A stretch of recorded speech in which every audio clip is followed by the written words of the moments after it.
கர்த்தருக்கு ஸ்தோத்திரம். இன்றைய தியானம். கிருபை நிறைந்த எங்கள் நல்ல ஆண்டவரே, இந்த காலை தியானத்தையும் இதில் பங்கு பெறுகின்ற உம்முடைய பிள்ளைகள் அனைவரையும் உம்முடைய மிகுந்த கிருபையினால் நீர் ஆசீர்வதித்தருள வேண்டும் என்று எங்கள் அருமை இரட்சகரும் மீட்பரும் ஆகிய இயேசுவின் நாமத்தில் மிகுந்த மனத்தாழ்மையோடு வேண்டிக் கொள்கிறோம். எங்கள் நல்ல பிதாவே, ஆமேன். அன்பான எனது சகோதர சகோதரிகளே, ஆண்டவராகிய இயேசுவின் அன்பின் திருநாமத்தில் உங்களை வாழ்த்துகின்றேன். இந்த நாளின் காலை தியானமாக மத்தேயு எழுதின சுவிசேஷம் 6ஆம் அதிகாரம் 7வது வசனத்தை நாம் வாசிக்கப் போகிறோம். அன்றியும் நீங்கள் ஜெபம் பண்ணும்போது அஞ்ஞானிகளைப் போல வீண் வார்த்தைகளை அலப்பாதேயுங்கள். அவர்கள் அதிக வசனிப்பினால் தங்கள் ஜெபம் கேட்கப்படும் என்று நினைக்கிறார்கள். அருமையான வேத வார்த்தையை ஆண்டவராகிய இயேசு சொல்லுகிறார். வீண் வார்த்தைகளை அலப்பாதேயுங்கள். அதிக வசனிப்பினால் ஜெபம் கேட்கப்படும் என்று நினைக்காதீர்கள் என்று ஆண்டவர் சொல்லுகின்றார்.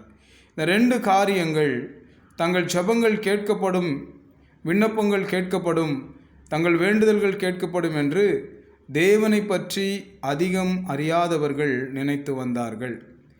அதனால் அதிக நேரம் வேண்டுதல் செய்வதினால் தங்கள் ஜெபங்களை இறைவன் கேட்பார் என்று அப்படிப்பட்ட பிள்ளைகள் நம்பி வந்தார்கள். யூதர்களும் யூத மக்களுக்கு மத்தியிலும் இஸ்ரவேலர்களுக்கு மத்தியிலும் இப்படிப்பட்ட நம்பிக்கைகள் வளர்ந்திருந்தன. அவர்களும் அதிகமாக ரொம்ப நேரம் ஜெபம் பண்ணினால், ரொம்ப நேரம் பேசிக்கிட்டே இருந்தால் கடவுள் கேட்டு பதில் கொடுப்பார் அப்படின்னு சொல்லி நினச்சிருந்தாங்க. இன்றைக்கு தேவனுடைய மக்கள், தேவனுடைய பிள்ளைகள் மத்தியிலும் கூட இப்படிப்பட்ட பழக்கங்கள் காணப்படுகின்றன.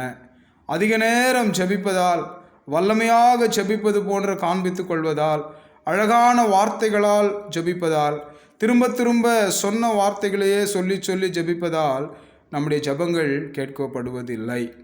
பரிசுத்தமான வாஞ்சையுடன், பயபக்தியுடன், விசுவாசத்துடன், உடைந்த உள்ளத்துடன், கண்ணீருடன் தங்கள் இருதயத்தின் உண்மையான உணர்வுகளை வெளிப்படுத்தி ஏறெடுக்கப்படுகின்ற ஜெபத்தை தேவன் கேட்கின்றார். சங்கீதம் 51ஆம் அதிகாரம் முதல் 4 வசனங்களை நாம் வாசிக்கும் பொழுது, தாவீது பக்தன் தான் பாவம் செய்த பொழுது ஏறெடுத்த ஜெப விண்ணப்பமாய் அது இருக்கிறது. அவன் எப்படி ஜெபிக்கிறான் பாருங்கள். தேவனே, உமது கிருபையின்படி எனக்கு இரங்கும். உமது மிகுந்த இரக்கங்களின்படி என் மீறுதல்கள் நீங்க என்னை சுத்திகரியும்.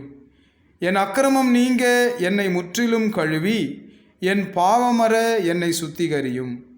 என் மீறுதல்களை நான் அறிந்திருக்கிறேன். என் பாவம் எப்பொழுதும் எனக்கு முன்பாக நிற்கிறது. தேவரீர் ஒருவருக்கே விரோதமாக நான் பாவம் செய்து உமது கண்களுக்கு முன்பாக பொல்லாங்கானதை நடப்பித்தேன். எப்படிப்பட்ட வார்த்தைகள்! மிகுந்த மனத்தாழ்மையோடு தன் பாவங்களை ஒத்துக்கொண்டு தன் பாவங்களை அறிக்கை செய்து வேதனையோடு ஏறெடுத்த ஒரு எளிமையான ஜெபம். இப்படிப்பட்ட ஜெபத்தை தேவன் கேட்டு பதிலளிக்கிறார். இந்த பிள்ளைகளுக்கு பாவத்திலிருந்து, பாவதோஷத்திலிருந்து விடுதலையும் சமாதானத்தையும் அருளி அவர்களை மன்னித்து இப்படிப்பட்ட பிள்ளைகளை ஆறுதல் படுத்துகின்றார். யாக்கோபு என்கிற பக்தன் ஆண்டுடைய சமூகத்திலே ஜெபித்தான். கண்ணீரோடு ஜெபித்தான். ஆண்டவரே, நீர் என்னை ஆசீர்வதித்தால் ஒழிய நான் உன்னை விடுவதில்லை, நான் உன்னை விடமாட்டேன். ஆண்டவரே, என்னை எப்படியாகிலும் ஆசீர்வதியும் என்று சொல்லி கண்ணீரோடு ஆண்டவரை கட்டிக்கொண்டு அழுகிறான் அவன். தேவன் அவனுடைய அழுகையும் அவனுடைய மனத்தாழ்மையும் பார்த்து, அவனுடைய விசுவாசத்தை பார்த்து அவனுடைய வாழ்க்கையை ஆசீர்வாதமாய் மாற்றுகிறார்.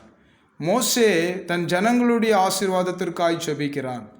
ஆண்டவரே என்று அவர் பாதத்தில் விழுகிறான்.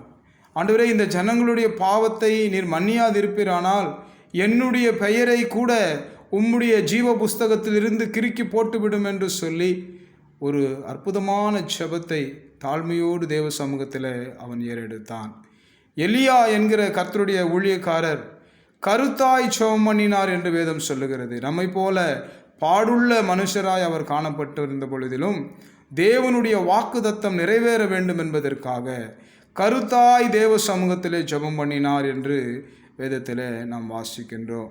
எசேக்கியா என்கிற ராஜா தான் வியாதி படுக்கையில் விழுந்து மரண தருவாயில் இருக்கும் பொழுது, மரண செய்தி அவருக்கு வந்த பொழுது கண்ணீரோடு அழுகையோடு தன் படுக்கையின் மீது படுத்தவராக கண்ணீரோடு தேவ சமூகத்தை நோக்கி அவர் ஜெபம் பண்ணினார்.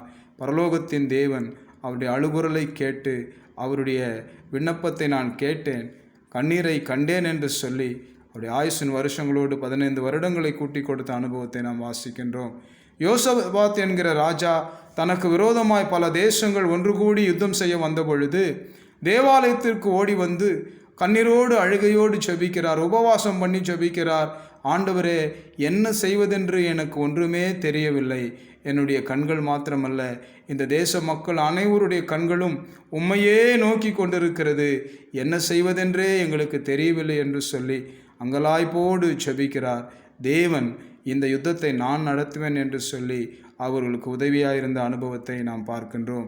யோனா மீனின் வயிற்றிலிருந்து தன் பாவத்தை அறிக்கை செய்து தேவ சமூகத்தில் தன்னை தாழ்த்தி ஜெபம் செய்தான். அவனுடைய ஜெபத்தை கேட்டு தேவன் அவனை ரட்சித்து அவனுக்கு விடுதலை கொடுத்தார்.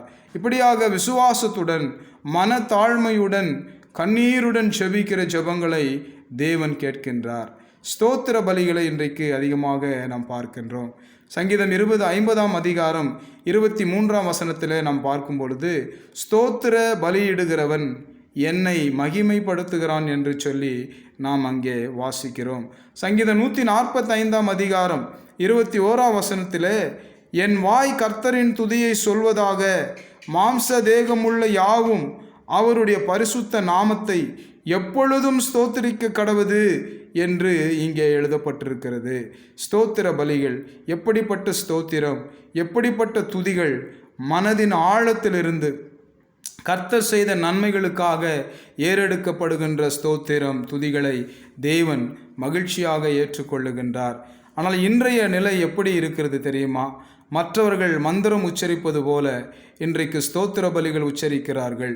வேத புஸ்தகத்தை திறந்து தேவனுடைய மகிமைகளை வாசிக்க வேண்டியவர்கள் இன்றைக்கு ஸ்தோத்திர பலி என்கிற புஸ்தகங்களை வைத்து கொண்டு அதில் இருக்கக்கூடிய சில வார்த்தைகளை சொல்லி வாசித்து இன்றைக்கு ஸ்தோத்திரங்களை சொல்லி கொண்டிருக்கிறார்கள். 100 ஸ்தோத்திர பலிகள், 500 ஸ்தோத்திர பலிகள், 1000 ஸ்தோத்திர பலிகள், 5000 ஸ்தோத்திர பலிகள், 10,000 ஸ்தோத்திர பலிகள் நாங்கள் ஏறெடுக்கிறோம் என்று இதில் பெருமை பாராட்டி கொள்ளுகிற தேவனுடைய பிள்ளைகளும் கூட காணப்படுகிறார்கள். இந்த அன்பான தேவனுடைய பிள்ளைகளே, இவைகளெல்லாம் வீணான வார்த்தைகள். வேத புஸ்தகத்தை நாம் வாசிக்க வேண்டும். வேத புஸ்தகத்தில் சொல்லப்பட்டிருக்கிற சரித்திர சம்பவங்களை, வேத புஸ்தகத்தில் சொல்லப்பட்டிருக்கிற தேவனுடைய அந்த அற்புதமான உபதேசங்களை நாம் ஒவ்வொரு புஸ்தகமாக, ஒவ்வொரு வசனமாக ஆழமாக தியானித்து அவருக்கு நன்றி சொல்ல வேண்டும். நம் வாழ்க்கையில் தேவன் செய்கிற மகத்துவ கிரியைகளுக்காய் அவரை ஸ்தோத்திரம் பண்ண வேண்டும். அற்புதமான அவருடைய செயல்களுக்காய் நாம் நன்றி சொல்ல வேண்டுமே தவிர, இப்படி வேத புஸ்தகத்தை தூரமாய் வைத்துவிட்டு இந்த ஸ்தோத்திர பலி புஸ்தகத்தை நாம் வைத்து கொண்டு செல்வது வேத புஸ்தகத்தை விட்டு தேவனுடைய பிள்ளைகளை வெளியே அழைத்து செல்வது போல இருக்கிறது.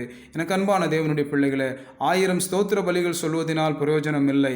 நம்முடைய உள்ளத்தை தேவனுடைய கரத்தில் ஒப்பு கொடுத்து நம் இருதயத்தை திறந்து ஒரு சிறு குழந்தையை போல தேவன் பேரில் இருக்கிற நம்பிக்கையோடும் விசுவாசத்தோடும் நம்முடைய உள்ளத்தின் பாரங்களை அவருக்கு முன்பாக கொண்டு வருகின்ற பொழுது ஒரு தாயை போல, தகப்பனை போல அவர் நமக்கு இறங்கி அவருடைய கிருபையின் ஆசீர்வாதங்களை நமக்கு திறந்து அவருடைய மகிமையின் ஐஸ்வர்யத்தால் நம்மை நிறைவாக்கி நம்முடைய பாவ குற்றங்களை, பாவ தோஷங்களை மன்னித்து நம்மை பரிசுத்தப்படுத்தி நம் குறைவை நிறைவாக்கி நம் வாழ்க்கையை ஆசீர்வதிக்கின்றார். எனக்கு அன்பான தேவனுடைய பிள்ளைகளை, தேவனிடத்திற்கும் தேவனுடைய வேத புஸ்தகத்தினிடத்திற்கும் நாம் திரும்ப வேண்டும். ஏனென்றால் தேவனுடைய வேத புஸ்தகத்தில் தேவனுடைய வார்த்தைகள் எழுதப்பட்டிருக்கிறது.